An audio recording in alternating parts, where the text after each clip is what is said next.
Selamat malam Bapak Ibu, Saudara-saudari yang terkasih dalam Tuhan Yesus Kristus yang telah hadir di ruangan ini maupun yang mengikuti secara online melalui channel YouTube. Kita bersyukur dapat bersekutu dalam doa Prapentakosta hari ini, Rabu 1 Juni 2022. Mari kita mempersiapkan diri kita untuk menyembah Tuhan. Kita mengarahkan hati kita kepadanya dengan menaikkan pujian. Kita masuk ke rumahnya. PKJ nomor 13.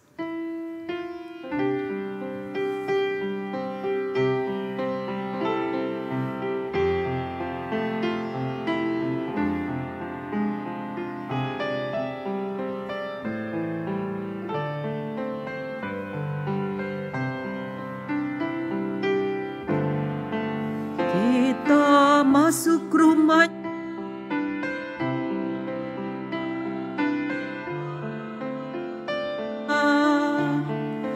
Kita masuk rumahnya, berkumpul menyembah kepadanya. Kita masuk rumahnya, berkumpul menyembah kepada Kristus. Menyembah Kristus Tuhan.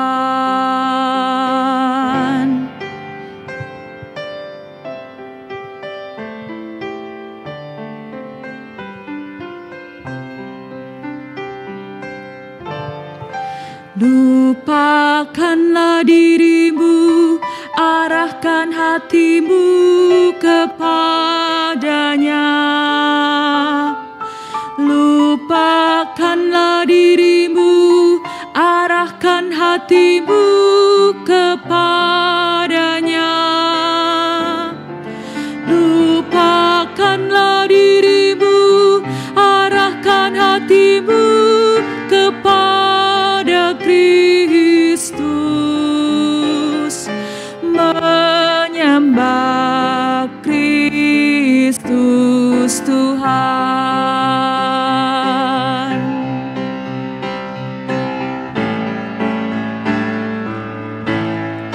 Muliakan namanya dan angkat tanganmu kepadanya. Muliakan namanya dan angkat tanganmu kepadanya. Muliakan namanya dan angkat tanganmu kepada Kristus. Menyembah Kristus Tuhan.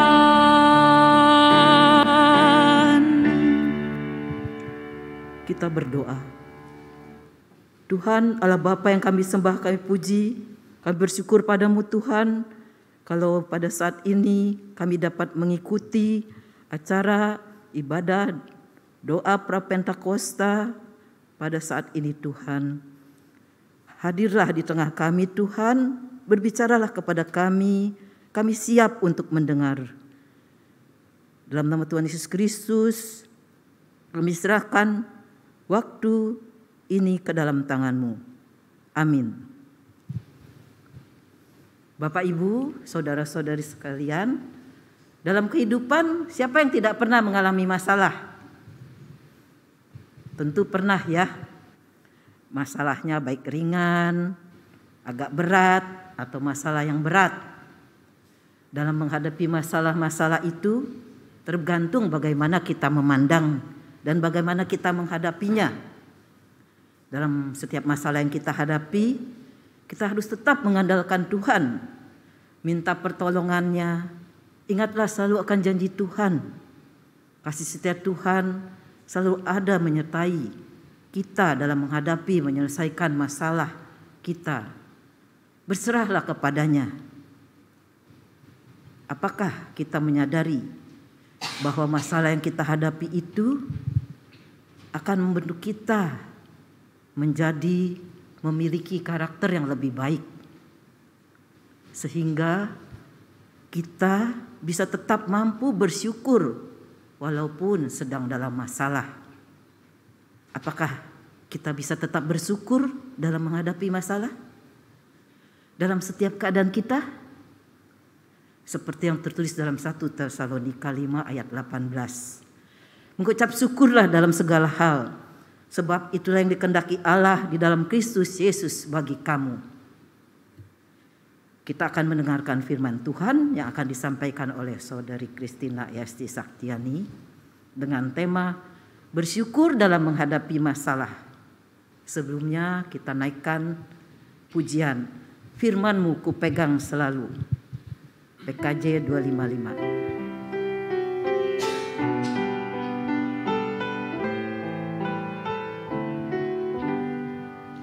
Firman-Mu ku pegang selalu, saat duka, saat senang.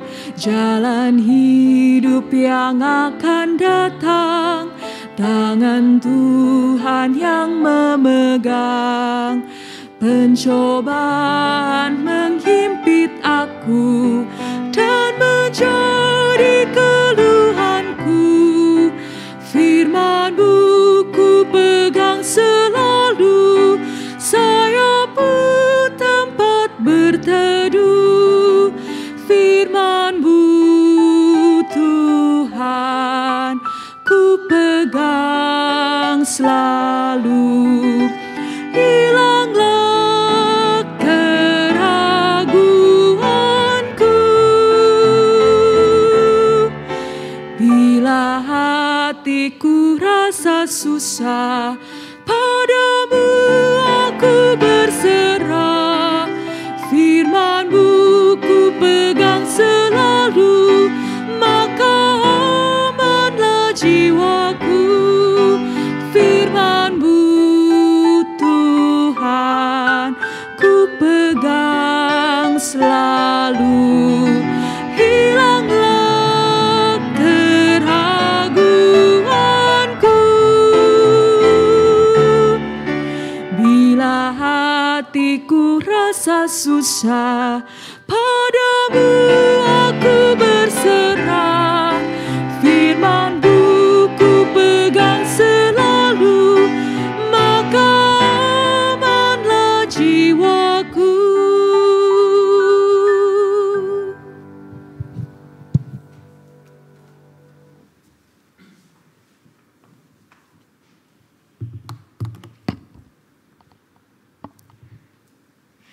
Sebelum bersama-sama kita membaca dan merenungkan firman Tuhan, mari kita berdoa. Ya Allah, bersabdalah di dalam hati dan pikiran kami. Biarlah firman-Mu itu boleh menjadi penuntun kami, boleh menjadi terang atas setiap langkah yang kami jalani di dalam kehidupan kami sehari-hari.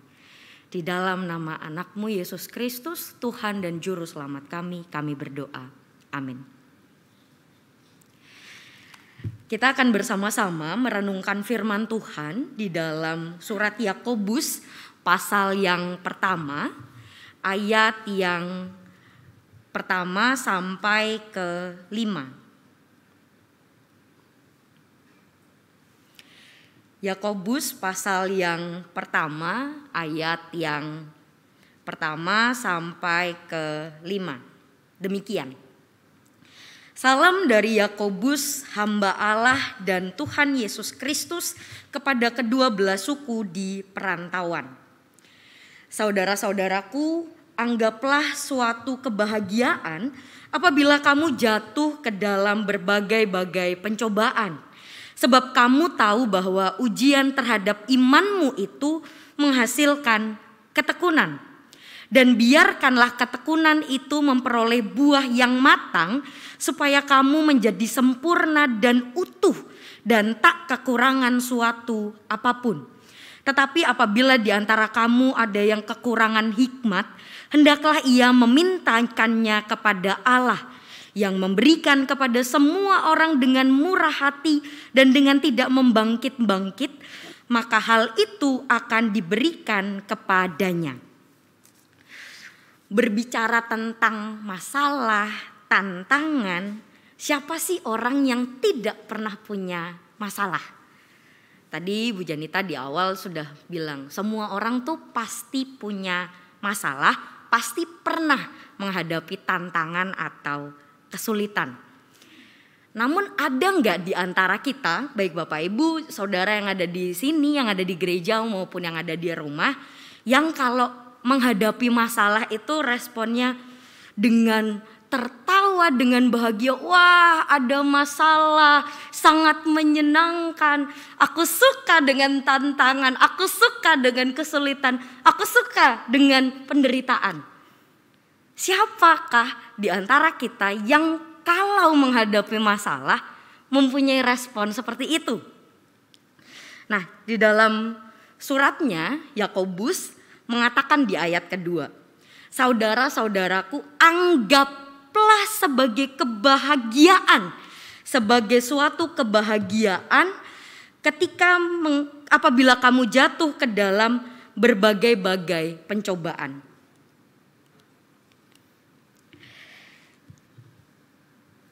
Yakobus di dalam suratnya menuliskan, anggaplah suatu kebahagiaan ketika menghadapi berbagai-bagai macam pencobaan.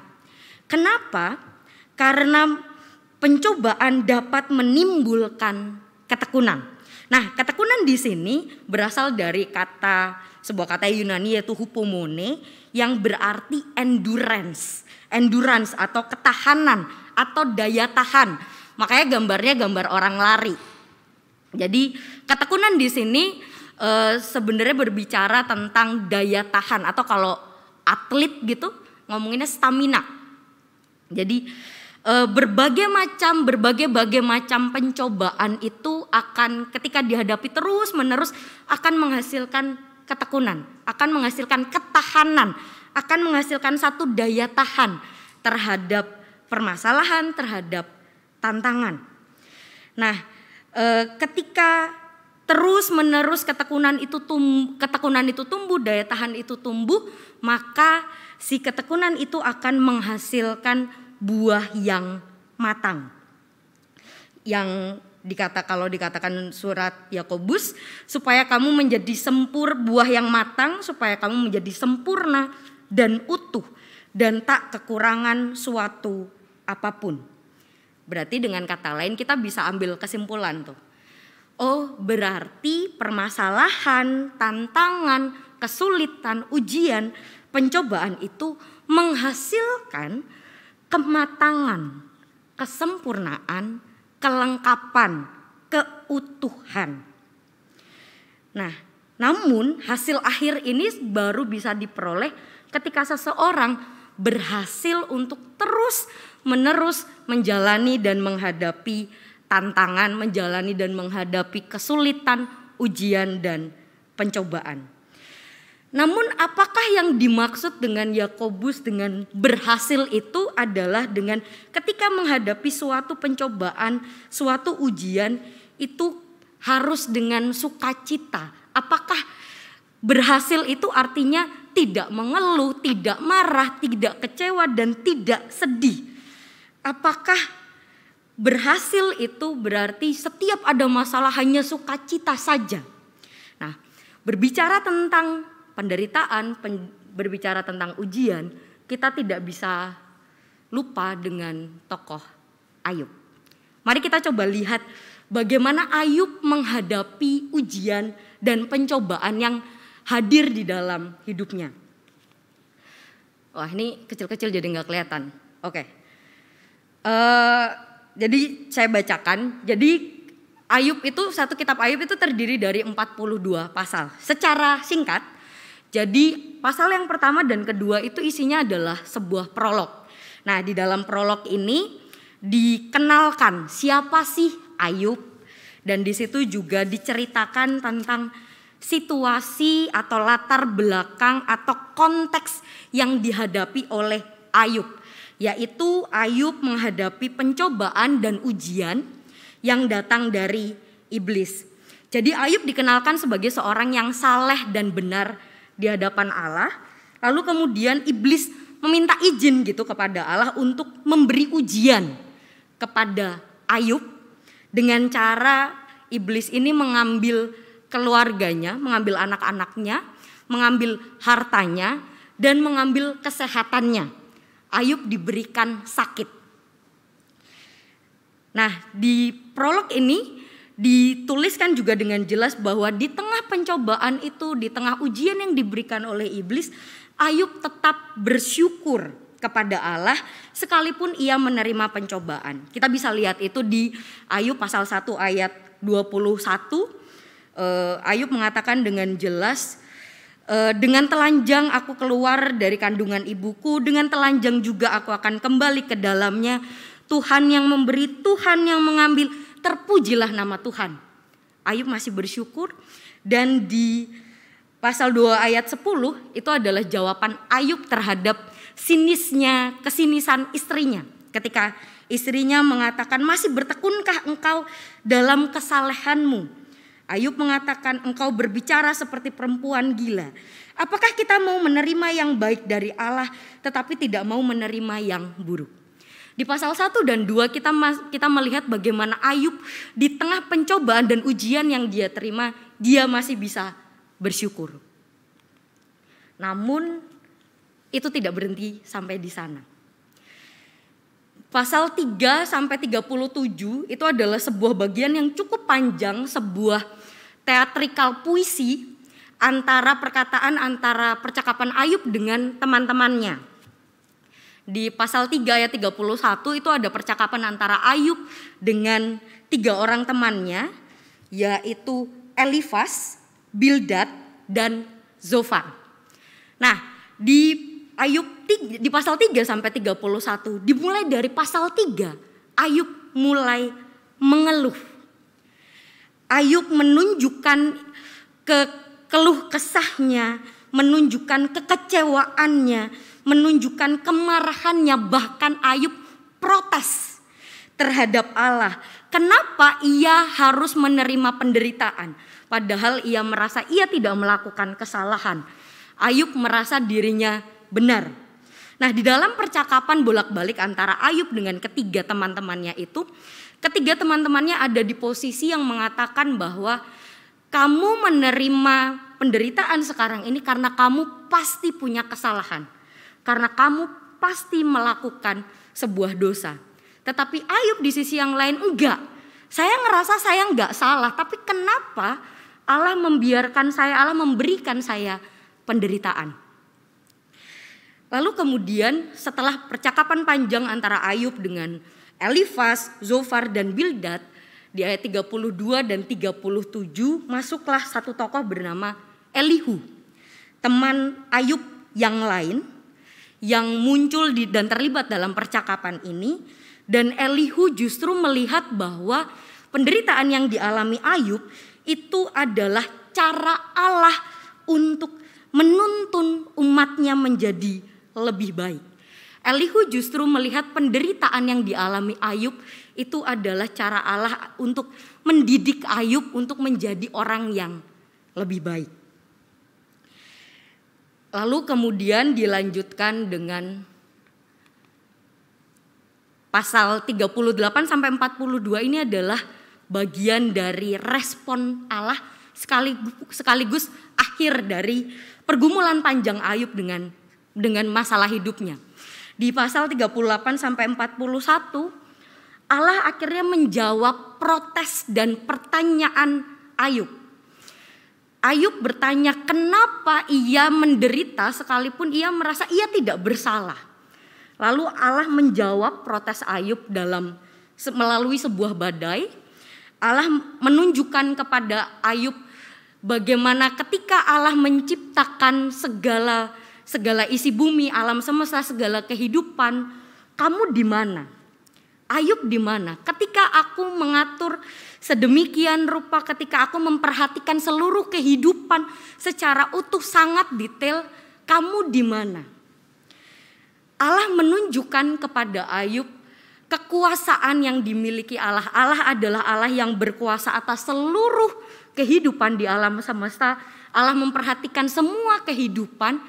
Sementara Ayub adalah manusia yang terbatas. Ayub marah atas penderitaannya karena ia hanya melihat dari sudut pandangnya sendiri.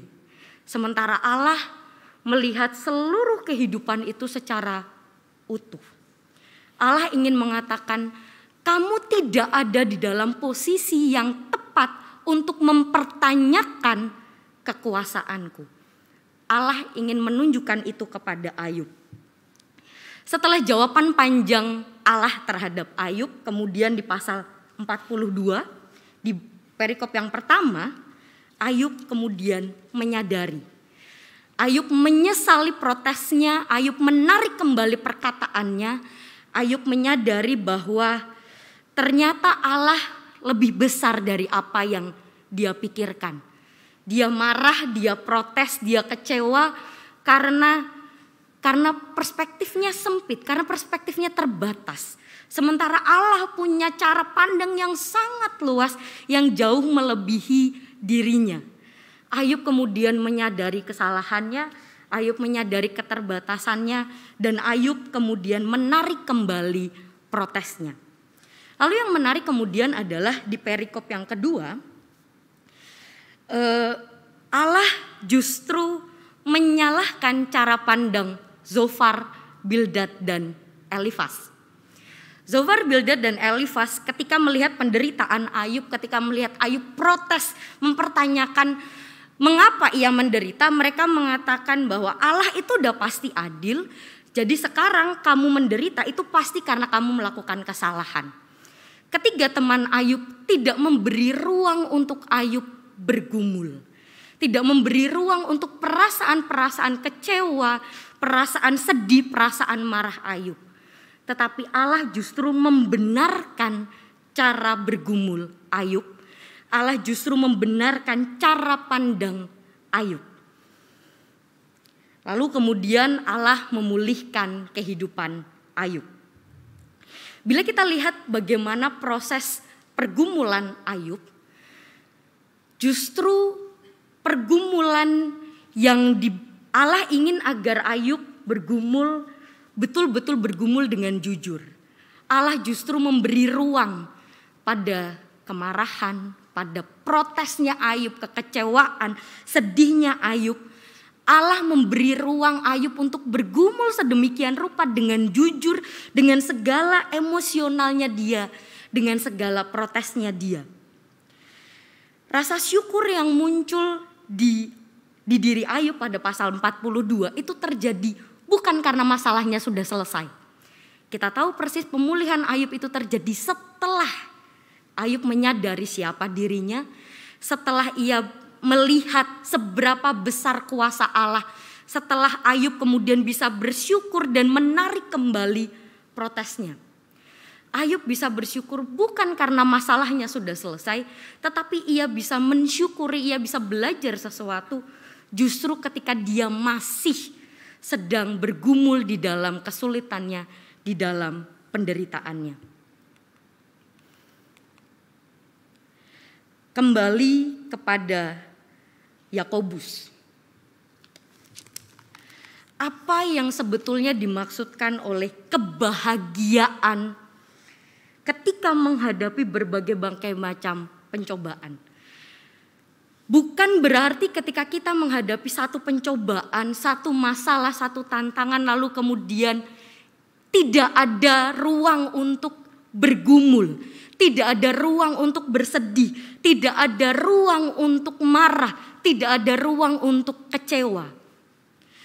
Justru kebahagiaan yang muncul itu adalah rasa syukur yang muncul di tengah segala kekecewaan, di tengah segala kesedihan, di tengah segala kemarahan, di tengah segala protes yang mungkin kita alami. Kebahagiaan yang dimaksud oleh Yakobus bukan berarti kita tidak boleh marah, tetapi kebahagiaan ini muncul justru ketika di tengah rasa kecewa, di tengah rasa sedih, di tengah rasa kesulitan, di tengah masalah, kita bisa melihat bahwa Allah masih tetap ada. Allah tetap berkuasa di dalam kehidupan kita.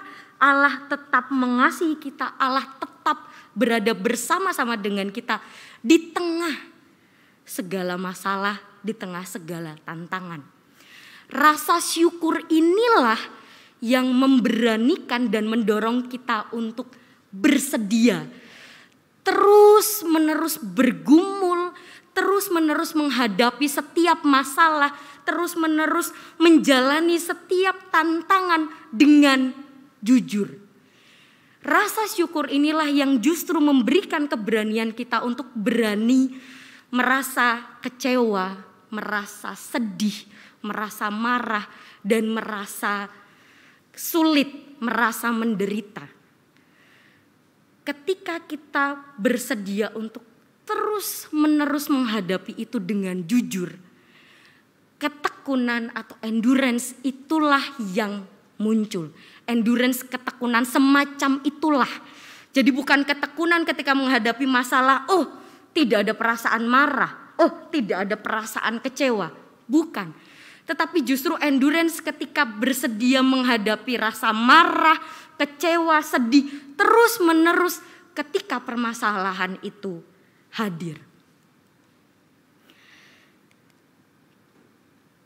Kesediaan, kemampuan untuk bisa melihat karya kasih Allah di tengah masalah. Inilah hikmat yang dimaksud oleh Yakobus di ayat ke-5. Tetapi apabila di antara kamu ada yang kekurangan hikmat. Hikmat inilah yang dimaksud, yaitu kemampuan untuk bisa melihat dan merasakan kasih Allah, penyertaan Allah di tengah rasa kecewa, di tengah rasa sedih, di tengah kemarahan. Ini bukan hal yang mudah. Itulah kenapa ayat 5 muncul. Tetapi apabila di antara kamu ada yang kekurangan hikmat, ketika kita ada di titik kita tidak bisa melihat kasih karya Allah, kita tidak bisa melihat kekuasaan Allah di dalam hidup kita, yang ada hanya rasa marah dan sedih, kecewa saja, hendaklah ia memintakannya kepada Allah.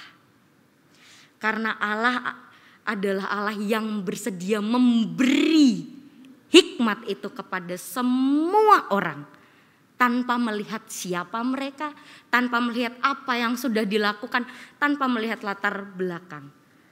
Allah lah yang akan memberikan hikmat itu, kemampuan itu kepada semua orang.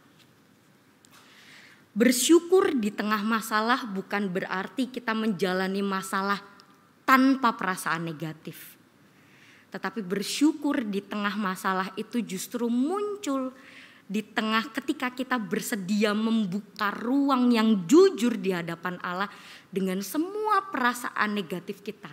Kesedihan, kekecewaan, kemarahan, bahkan protes terhadap Allah.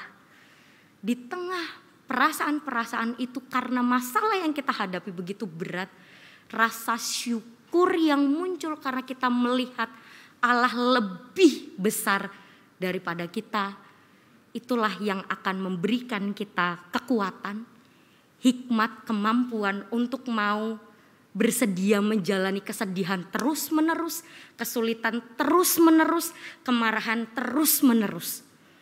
Dan itu yang akan memberikan kita daya tahan, kita akan bertumbuh menjadi pribadi yang kuat, yang memiliki endurance menghadapi segala masalah, segala tantangan, hingga pada akhirnya kita akan menghasilkan buah yang matang, yang sempurna, yang utuh dan lengkap. Amin.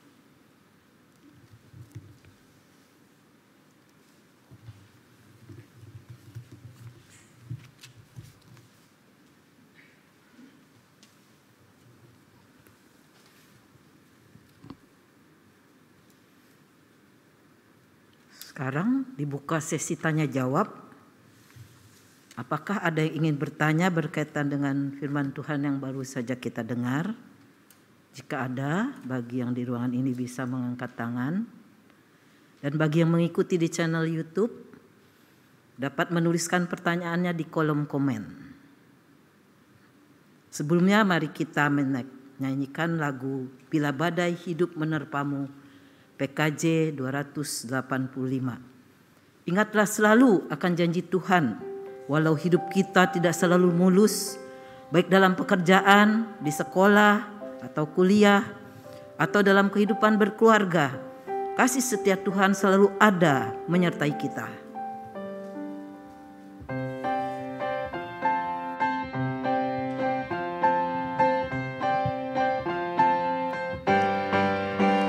Bila badai hidup menerpamu dan cobaan pun datang mengganggu, hanya satu janji harapanmu, ya janji Tuhanmu pegang teguh. Biar gunung-gunung pun beranjak, serta bukit-bukit pun bergoncang, kasih dan setia dari Tuhan kan melindungimu tetap teguh. Pegang selalu janji Tuhan, jangan lepaskan walau siang atau malam. Enyalah takut atau bimbang, Tuhanlah pemilik hidupku. Biar gunung-gunung pun beranjak, serta bukit-bukit pun bergoncang, kasih dan setia dari Tuhan kan melindungimu tetap teduh, kan melindungimu tetap teduh.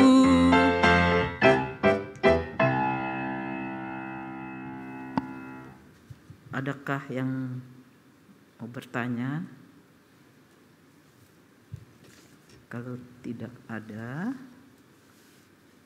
pengumuman. Diingatkan kepada kita semua bahwa besok Kamis 2 Juni 2022 tetap akan ada lagi acara seri doa Prapentakosta dengan tema Tiada Hari Tanpa Bersyukur. Firman Tuhan akan dibawakan oleh Pendeta Hendrikus Agus Raharjo dari GKI Sorogenen. Acara besok akan diadakan secara Zoom bergabung dengan Persekutuan Komisi Dewasa. Link Zoom akan diberikan melalui WA Blast GKI Ludin atau melalui Korwil, Koordinator Wilayah. Kita akan menyanyikan lagu Bila Ku Berdoa dan menaikkan doa syafaat.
Bersama-sama kita akan menaikkan doa kita. Dalam menjalani hidup ini, tentu kita tidak luput dari suatu masalah atau pergumulan. Saudara dipersilahkan untuk berdoa atas masalah atau pergumulan yang sedang saudara hadapi.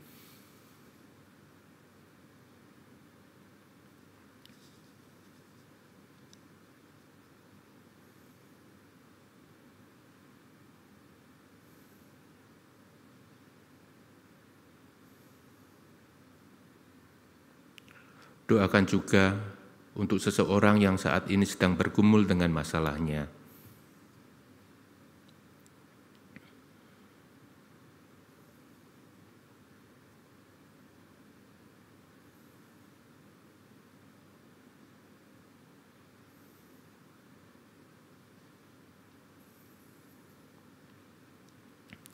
Terkadang dalam menghadapi masalah, kita hanya berkutat dan fokus pada masalah itu saja, sehingga seolah-olah semuanya gelap dan tidak ada jalan keluarnya. Mintalah agar Tuhan memberi solusi atas masalah kita.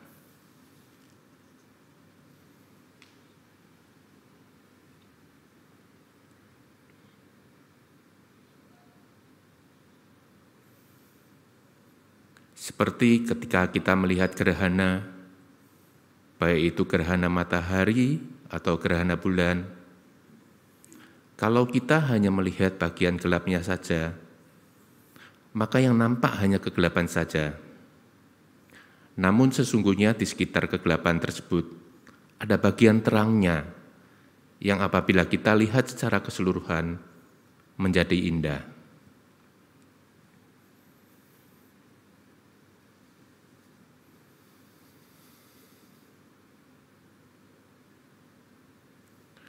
Ya Allah Bapa kami, dengarkanlah seru doa kami. Ketika kami menghadapi masalah, peganglah erat kami dan tuntun kami sampai mendapat jalan keluarnya. Ajarkanlah kami ya Tuhan untuk kami bersyukur atas masalah yang kami hadapi. Karena sesungguhnya ketika kami menghadapi masalah, Engkau sedang menempa kami, sehingga hidup kami menjadi lebih kuat, yang pada akhirnya kami akan tahu ada hal indah di balik semua masalah atau pergumulan kami ini.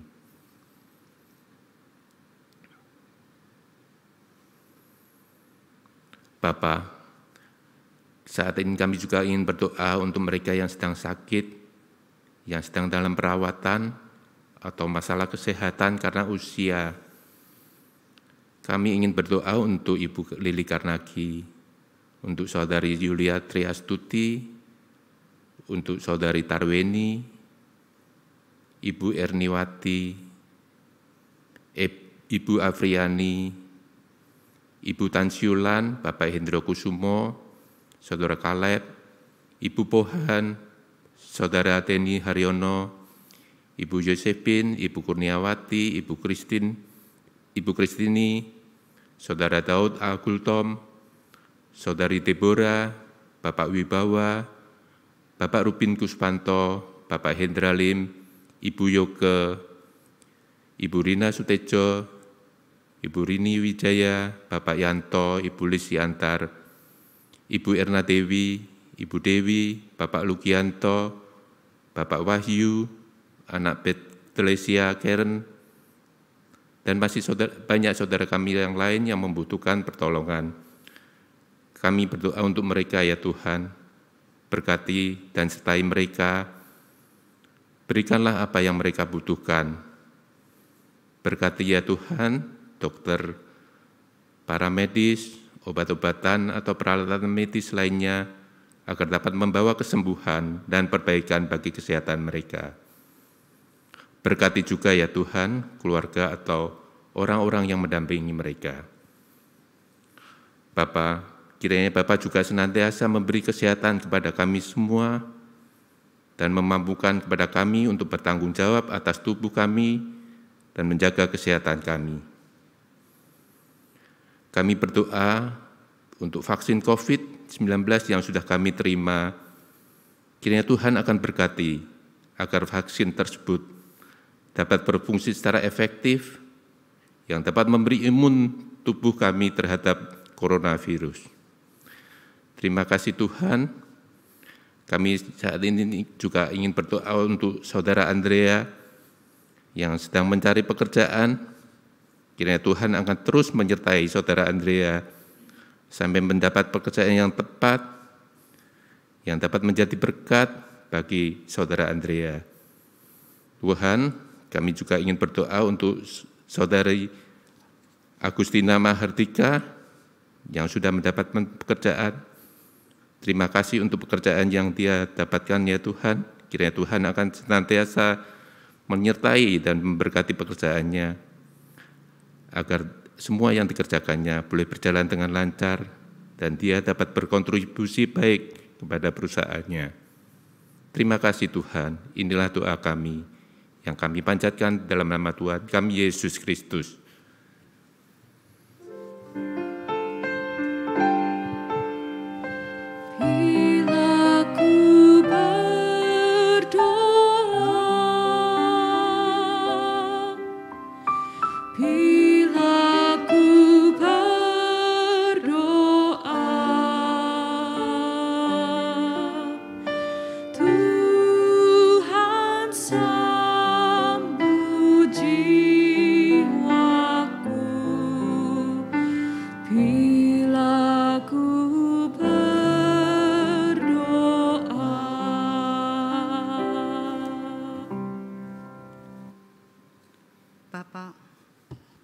Kami berdoa buat kaula muda di GKI Nurdin yang akhir-akhir ini semakin enggan datang beribadah di rumah-Mu. Terlebih untuk ambil bagian di dalam pelayanan. Mereka lebih nyaman beribadah di rumah masing-masing dengan memanfaatkan kemajuan teknologi. Tuhan, kiranya Engkau menjamah mereka ya Tuhan, untuk boleh kembali rindu bersekutu bersama dengan saudara-saudara seiman di rumah-Mu Tuhan. Boleh saling mendukung, mendoakan, dan menguatkan di dalam pertumbuhan iman mereka.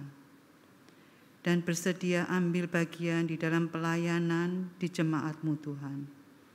Sehingga gereja-Mu GKI Nurdin ini Tuhan, boleh menjadi saluran berkat bagi setiap kaula muda. Berkati pula kaula muda yang sedang merintis karier mereka.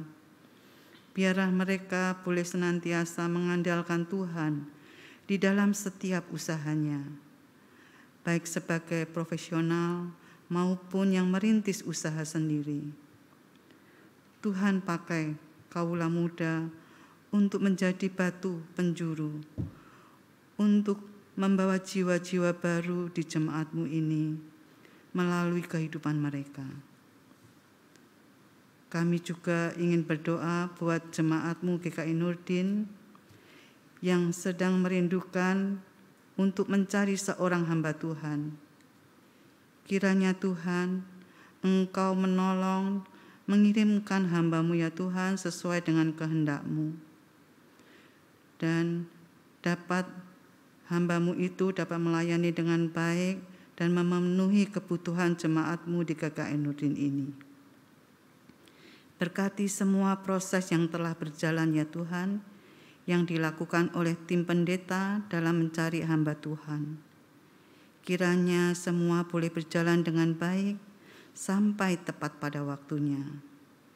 Inilah Tuhan doa permohonan kami yang kami alaskan di dalam nama Tuhan Yesus Kristus. Amin. Bapa, terima kasih. Bapa, terima kasih.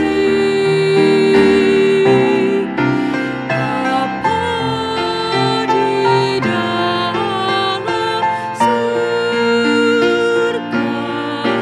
ku berterima